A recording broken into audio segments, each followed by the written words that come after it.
methods or two most common ways that your confections can get damaged or spoiled? Just by physical, like by bumping into each other during transport or if you're working with it.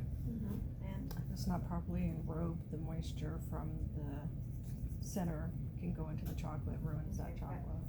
or water migration? Yeah. What else? That's what I was trying, would you say migration? The water migration of it, and then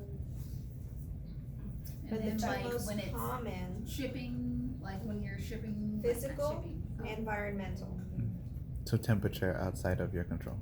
right? If they're not packaged properly, if they're not kept in the right temperatures for storage, they're not stored properly, those, and then of course, transport, they're not packaged right, that you get physical damage, so those are the two most common ones.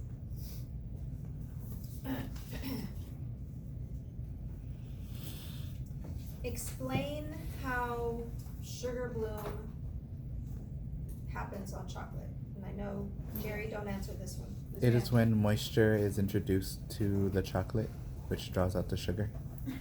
Okay, moisture. Or condensation, sorry. That's right, that's the key word you need to give me is condensation. Okay, so condensation happens when what? Do y'all know how condensation happens? You cool something rapidly? Yeah, you spell it out of the air. Well, yes, but when you have two extreme temperatures, Something They get that's frozen introduced to goes each into other. the heat and then Right. it starts to form.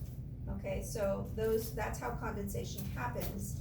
And the condensation that lands on the chocolate is what then, once it dissipates, leaves the sugar crystals exposed, they crystallize, and then that's where sugar bloom happens.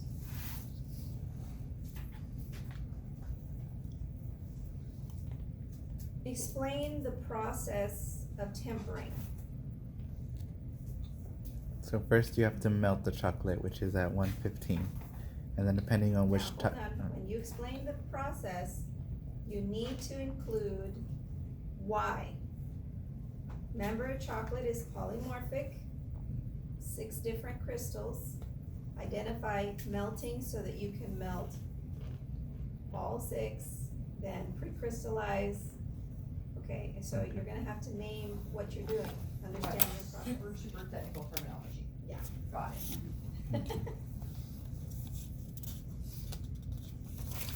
Okay. Okay, so step 1 is where you melt it, right? And then you melt it down so that you get all the unstable crystals formed together. Then you cool it down to, let's say, 80 degrees or 81 degrees. And that keeps the unstable crystals at that point, and then you can start, as it cools off, it'll start to crystallize a little bit, and then you're gonna seed it or what have you, to bring it back, and then bring it back up to temperature. That's how you lower the temperature. You take crystallized chocolate, and you put it into the melted chocolate.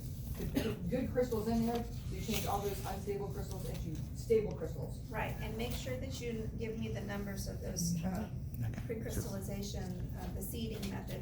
You're adding beta crystals, okay, which is the 5 and 6. Okay, those are the 2 that are the most stable. And actually, number 6, or I think it's number 5, is the most stable. So you need to seed it with the stable crystal in order for tempering to be successful.